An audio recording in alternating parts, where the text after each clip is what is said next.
Who's ready? I'm ready. Who's ready? I'm ready. Who's ready? Hi guys, welcome to my YouTube channel the average Ayurveda student. तो हमने last video में जो है अंजन के बारे में जाना था आचार्य चरक के अकॉर्डिंग कि अंजन कहते किसे हैं, लगाते कैसे हैं। तो अब हम उसी पे डिटेल वीडियो बना रहे हैं। अंजन जो है वो हम लोअर आईलिड में लगा रहे थे। ये सारा तो हम अपने पहले वाले वीडियो में इसका वर्णन कर चुके थे। अब हम आगे जानते हैं कि अंजन लगाते हैं किसे, क्यों हैं और कितने टाइप्स के अंजन होते हैं। आचार्य चरक ने कब अंजन, कौन सा अंजन किस टाइम लगाने के लिए कहा है। तो सबसे पहले हम जानते हैं कि अंजन जो है मेनली आचार्य चरक ने सौवीरंजन और रसांजन बताया है। तो सौवीरंजन जो है वो उन्होंने आँखों के लिए हितकर बताया और बताया है कि जो सौवीरंजन है उसे हमें आँखों में डेली लगाना चाहिए, और जो रसांजन है उसको बहुत तीक्ष्ण बताया गया है। वो मेनली जो है वो हमारी आँखें जो हैं उससे श्लेष्मा निकालना यानी कि कफ निकालने के लिए बताया गया है। हमारी जो आइज़ है मेनली उसमें अग्नि होती है। तो चलो अब आप कमेंट्स में बताओ कि हमारे आइज़ में कौन सी पित्त होती है। तो जब हमारी आइज़ है वो मेनली जो इसमें अग्नि है तो उसे श्लेष्मा से भय रहता है, यानी कि उसे कफ से भय रहता है।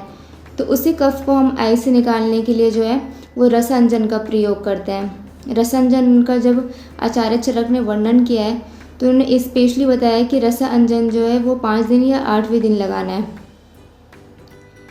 और रसांजन जो है वो बहुत तीक्ष्ण होता है। तो उसका जो मेनली वर्णन किया गया है कि चरक ने बताया है कि जो रसांजन है उसे हमें रात्रि में ही प्रयोग करना चाहिए, क्योंकि रात्रि में लगाने से जो है वो आइज़ से श्लेष्मा निकलता है।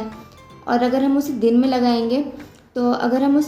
लगाएंगे तो उसमें से श्लेष्मा निकलेगा, और जब हमारा जो डायरेक्ट आई कांटेक्ट होगा सनलाइट से तो हमारी जो दृष्टि है वो और ज़्यादा दुर्बल हो जाएगी।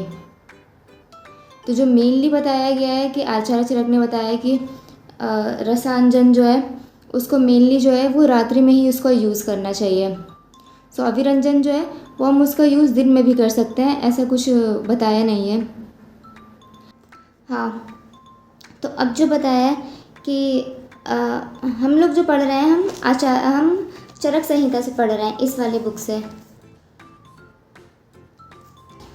तो आचार्य चरक ने जो है वो 5 टाइप्स के जो है वो अंजन बताए हैं।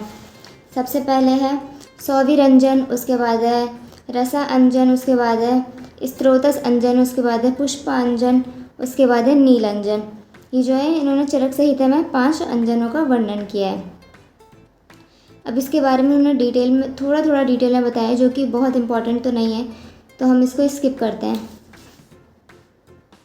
उसके बाद जो है आचार्य चरक ने नेत्र में जो है वो कफ दोष की प्रधानता, नेत्र दोष में कफ दोष कैसे प्रदान कर जाता है उसको बताया है।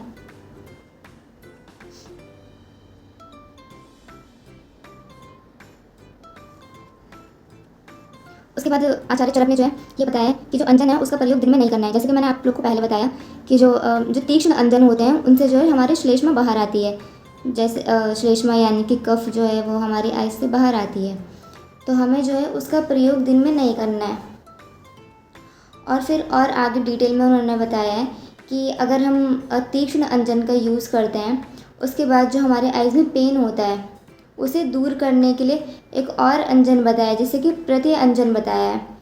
यानी कि अगर हम तीक्ष्ण अंजन का यूज़ कर रहे हैं अपने आइज़ में और उससे जो हमें पेन हो रहा है तो उस पेन के लिए अब जो अंजन यूज़ करना है उसको प्रत्यय अंजन कहा है।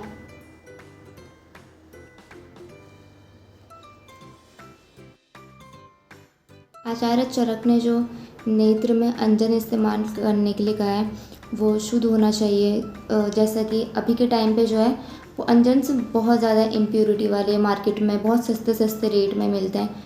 तो हमें थोड़ा सा देख के कि कौन सा बहुत प्योर है, या फिर हम अंजन को अपने घर में भी बना सकते हैं।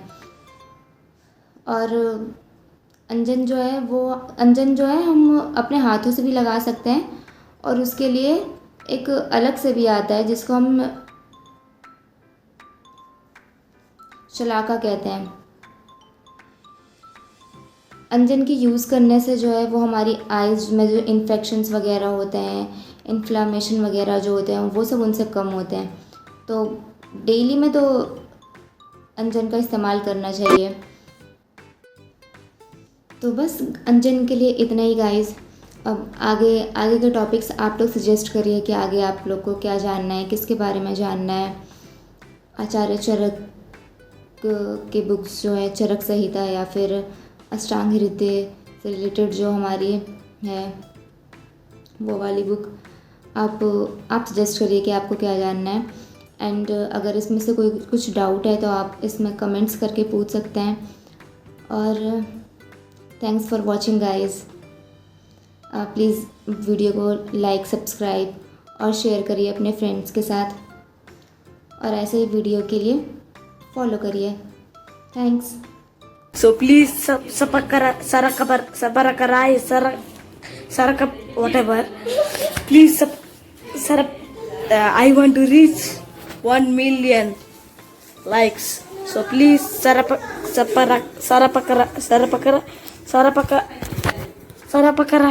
sarapakara